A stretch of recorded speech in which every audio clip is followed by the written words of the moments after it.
Welcome back to another episode of the Lad and Dad Show, and there is no better place to start off after what we've just watched with Man City against Arsenal.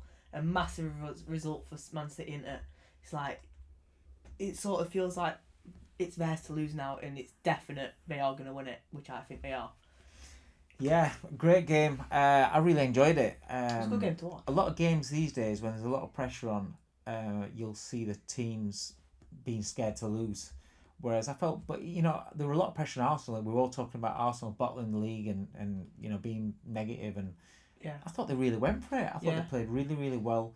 It's just that City were on form today, They were. and I said to you in that last 5-10 minutes, it looked like City now have got that grip where they get in their routine, they get in the rhythm, and they just they don't slip up. Yeah, because what is it now? It's 3 points off with a game in hand and only 1 point on goal difference. One goal. That goal difference lead for Arsenal will go after they play Burnley on Wednesday, because they're going to smash Burnley if they go for it. Yeah. And you just they know are that just on a roll now. And Yeah. you can't see them dropping any games, because Arsenal have got a tougher running than City, and it just sort of feels like Pep Guardiola, the way he put pressure on his players has worked, because he was saying before this game, weren't he, in the lead up, they have to win it to stay in the title race, whereas Mikel Arteta doesn't quite do that. Yeah. So maybe they're not used to the pressure at Arsenal.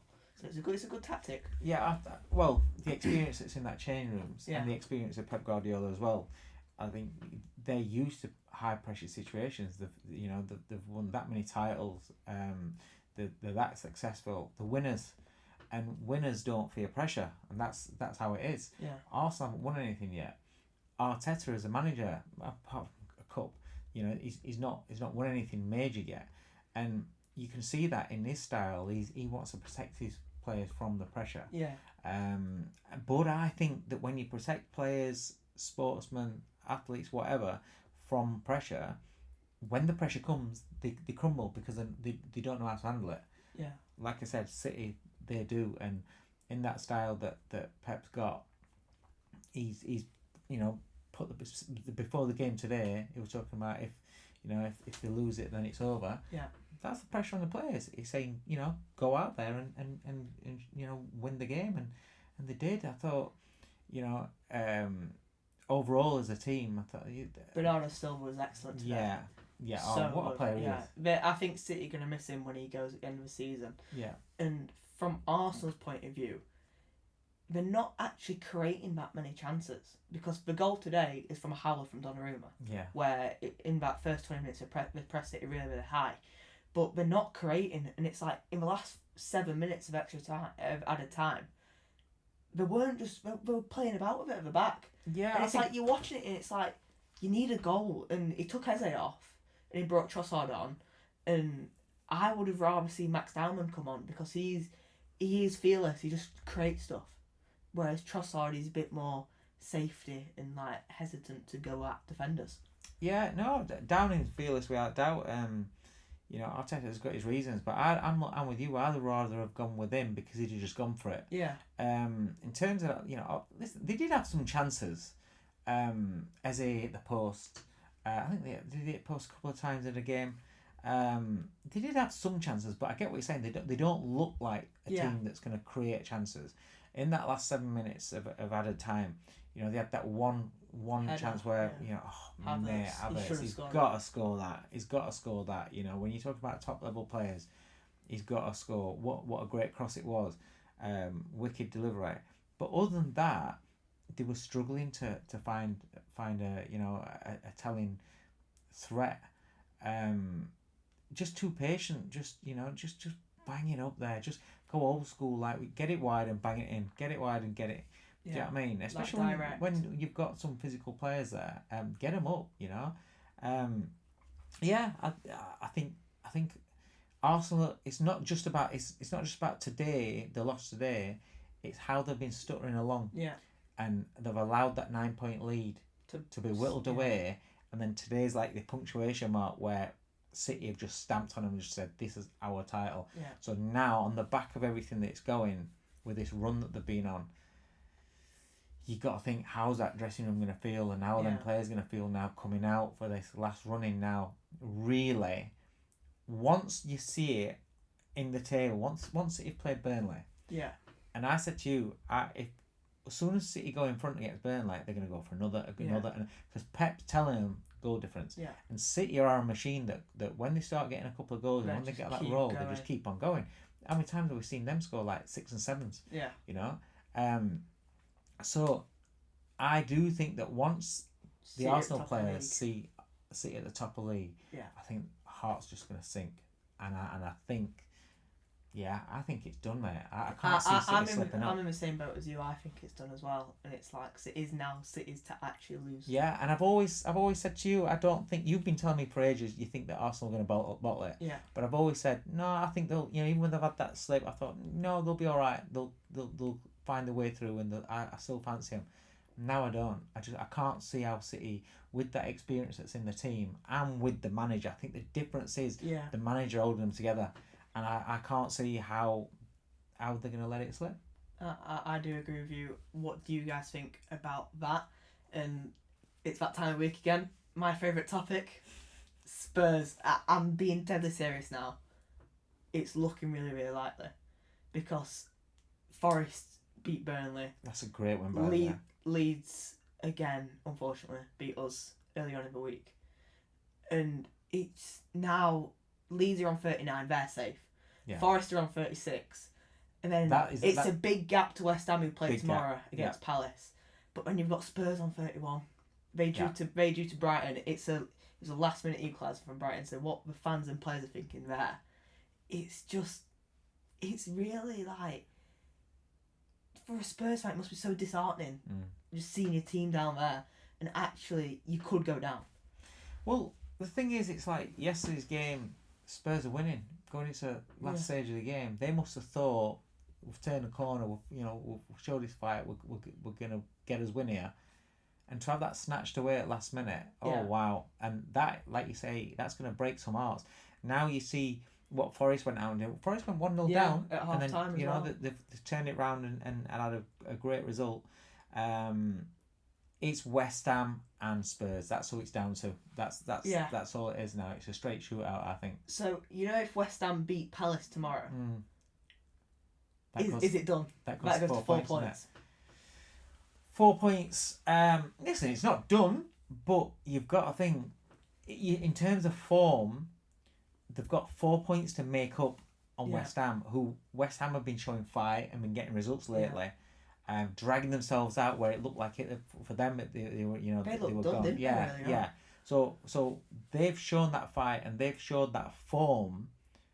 So to think that Spurs have got to overcome 4 points first. Yeah. It's a big ask, isn't it? It's a big ask. It really is. Yeah. Do you know what? It could be where Arsenal miss out on the league and Spurs get relegated. It's a bad time for North London, that, isn't it? Bad times. That really is. And then now, going on to the race for Europe. It's mad. It's mental. So from 6 to 12 is 3 points. That's crazy. It is, isn't it? That is really crazy. It really is. It's really tight. And because of now we've been given the 5th spot for Champions League, if the winner of the FA Cup is above 6th, then it goes to 6th and 7th Europa League, and 8th is Conference League. Right. So you're going to be getting a smaller team in Europe this year. It's good. Rule the rules, so it's great.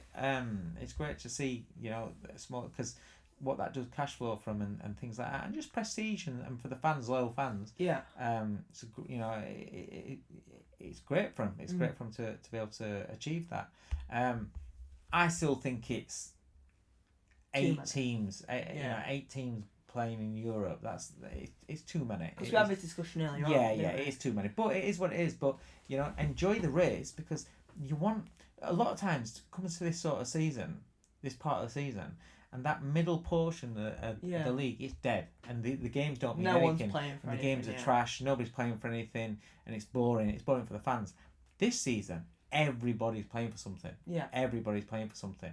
So it's good. It makes for a really exciting running. Yeah, at Chelsea though, what's going on there? Because they've really struggled this season, and it's like, I didn't agree with Liam Rossini's appointment. No, I didn't, to be honest. And I don't think it's worked. No. Because they're now on level points with Brentford and Bournemouth. Haven't they lost the last 4 or something Yeah, like that? And they haven't scored? No. Yeah, So it's not working. Definitely it's working. really not. And the board have come out and said he's staying, we're not getting rid of him. But I think if he doesn't start on at the start of next year, he's gone. Oh, got to be. Listen, Chelsea are a big club, a huge club. Yeah, if they miss out on Europe completely. Yeah, that'd be crazy. You would have thought that their remit for this season was to get that 5th spot get a Champions League spot, and that's anything less is deemed as failure. The new manager's come in. He's looked very naive at times. Yeah. He's not got the results, and now they're on a run of 4 games where they've lost, not scored a goal.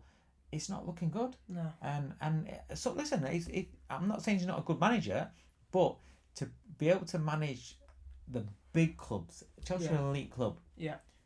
You've got to be you've got to have something about you. You can't go from no experience like that. And it's not like when you've had players that have won Champions League, won championships, been top players, they've experienced that top level as a player, and then they go into a big club. Sometimes they get that pass, and they can cope with that, with the pressures and things like that, and dealing with big players because they've got a pedigree. You walk into a dressing room and you've won Premier League titles or you've won Champions Leagues. The players that are in that change rooms are going to have respect for you. So do you think the players don't have a lot of respect for us? I don't think they've got any respect for him. You have to earn respect, especially when you're dealing with egos. Yeah. The days of respecting anybody in a position of authority, those days have gone. So I mean, look at Garnacho at Chelsea. Yeah, but he's the extreme. He seems like an horrible sort of player. I mean, what's he done this week? After what he did with how he treated United and how he threw his toys out at Pram, then this week now he's deleted all his Chelsea posts stuff and just left his Man United posts. I mean, what is that about? I mean, he seems like your typical, like not your typical, but your stereotypical brain dead footballer. Yeah. That's what Garnacho is, and he's a kid that when he came onto the scene, we were all excited about. We all thought he was going to be brilliant. Thought he was going to be brilliant. Yeah. And we thought with the players that are around him and how he's going to get to the top. He's turned out to be a huge disappointment, and his career is just going further and further down. It won't surprise me Chelsea get rid of him in the summer. But the problem is, Chelsea signed these players on massive contracts. I don't know what terms are. I don't know what the deal is with Garnacho, but he needs to be get rid because he's not a team player. Yeah, I do agree with you. Do you guys agree with us?